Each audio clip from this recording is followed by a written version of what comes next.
Salut, je suis Salah Berkani, l'enseignant des SVT au collège Ahmed Al-Rachidi à Tétouan. Mes chers élèves, les abonnés à ma chaîne, cette séance est consacrée au soutien de l'humilité.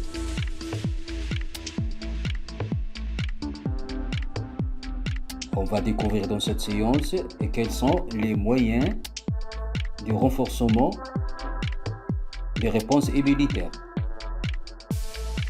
En effet, on distingue les moyens de remédiation et les moyens de protection. On commence par les moyens de remédiation. Ils sont la sérothérapie, le traitement aux antibiotiques et l'antisepsie. On va commencer par définir l'antisepsie. En effet, l'antisepsie, c'est l'application des produits chimiques désinfectants sur les plaies pour éliminer les microbes.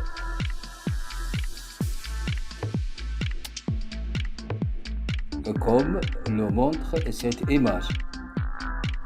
Et les principaux produits désinfectants sont l'alcool, le butadène, l'eau oxygénée. Et maintenant, on va aborder le traitement aux antibiotiques. En effet, les antibiotiques sont des substances produites par des micro-organismes. Ces substances éliminent les microbes, comme la pénicilline produite par un champignon microscopique nommé le pénicillium. En effet, c'est Alexander Fleming qui a découvert la pénicilline en 1928. Et maintenant, on va définir la sérothérapie. En effet, la sérothérapie, c'est l'injection à une personne infectée par une intoxication microbienne d'un sérum prélevé d'une autre personne ou d'un animal. Ce sérum contient une grande quantité d'anticorps. On récupère le sérum des animaux comme le cheval.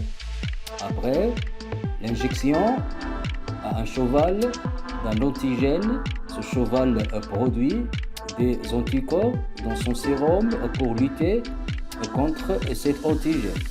On récupère son sérum pour l'injecter à une personne qui sont atteints par le même antigène. C'est la sérothérapie. Et maintenant, on va aborder les moyens de protection. Les moyens de protection sont la sepsie et la vaccination. On va définir la sepsie. La sepsie consiste à empêcher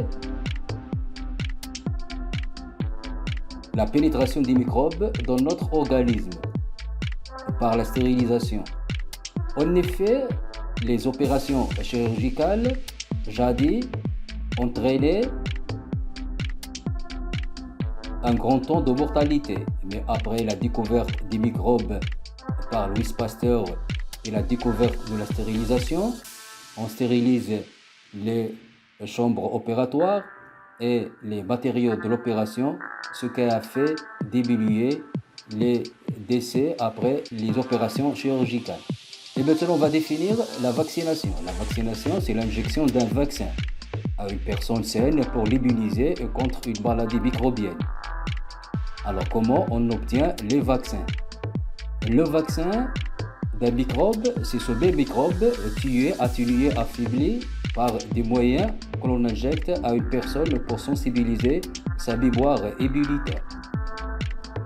En effet, les principaux vaccins au Maroc sont la tuberculose, l'hépatite, la diphtérie, le tétanos, etc. Comme le montre cette image. Et maintenant, on va comparer la sérothérapie et la vaccination. En effet, la sérothérapie, c'est l'injection d'un sérum, des anticorps. La vaccination, c'est l'injection d'un vaccin. La sérothérapie, c'est le transport de l'immunité. La vaccination, c'est l'acquisition de l'immunité. La sérothérapie a une durée limitée. la vaccination a une durée longue, la sérothérapie pour le traitement et la vaccination pour la protection. Mes chers élèves, comme récapitulation,